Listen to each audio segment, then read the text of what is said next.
आपल्या वणी मतदारसंघामध्ये निर्गुणा नदी जीवनदायिनी म्हणून वणी शहराला पाणी पुरवणारी आणि एक वणीचं नाव लौकिक करणारी निर्गुणा नदीचं पाणी बायका पद्मिनी आणि नवरे नारंगोनी असं नाव दिलेलं ब्रिटिशकालीन पूर्व जिल्ह्याचं ठिकाण आणि या भागाला अनेक महान नेत्यांनी भेटी दिल्या।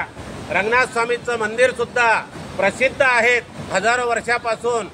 बाजूलाच पांढरदेवी आहेत, पांडवांचं वास्तव्य राहिलेली।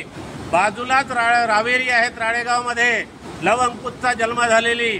परंतु या भागामध्ये आतापर्यंत जे स्वातंत्र्य काळापासून ब्रिटिशांनी अन्याय केला आणि स्वातंत्र्यात जेवढे मुख्यमंत्री आणि प्राईम मिनिस्टर झाले त्यांनी आमच्या वणी मतदारसंघाच्या आमदाराला मंत्रीपद मिळवू दिलं नाही। परंतु या भागामध्ये जे कोणते अधिकारी आले, जे कोणते नेते झाले, त्यांनी इथे बाजूला गणेशपूरला इथे लेआउट पाडलं शेतामध्ये आणि इथे जे 3-3, 4-4, 5-5 मजली बिल्डिंग झालेले आहे आणि इथे हे दिवाल खचणं सुरू आहे आणि पूर्ण 2 पोल सुद्धा आपल्या एमएससीबीचे खचले। त्यामध्ये जर कोणी सापडला असता तर मृत्यू झाला असता। याला जबाबदार कोण आहे?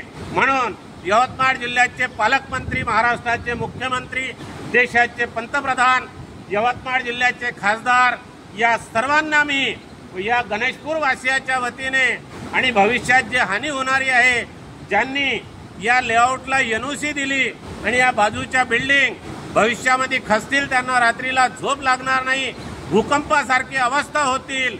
म्हणून याची तात्काळ चौकशी करावी आणि यवतमाळ जिल्ह्याचे बांधकामचे एसी, जिल्हा परिषदेचे सीओ आणि जिल्ह्याच्या पालकमंत्र्यांनी, जिल्ह्याच्या जिल्हाधिकाऱ्यांनी, सर्व तरुण तडफदार आहे, जिल्ह्याचे पोलीस अधीक्षक याची तात्काळ दखल घ्यावी। मी 86 पासून समाजसेवेत आहे आणि 2 वेळा सांसद आणि 6 वेळा विधानसभा लढली। पण या भागामध्ये दारू व्यावसायिक असेल, कोळसा व्यावसायिक असेल, अशा लोकांना लोकप्रतिनिधी पैशाच्या खोट्या माध्यमातून मिळतात आणि या भागातील जनतेला व्यसनाधीन करून चुकीच्या ठिकाणी बांधकाम करायला लावून यनुषा देतात। ज्यांनी चुकीच्या यनुषा दिल्या असतील त्यांच्यावर कडक कारवाई करावी अशी मी या गणेशपूर वासियाच्या वतीने आणि वणी मतदारसंघाच्या वतीने कळकळीची विनंती करतो। स्वतः समाजसेवक नारायण गोडे आणि इथेच थांबतो।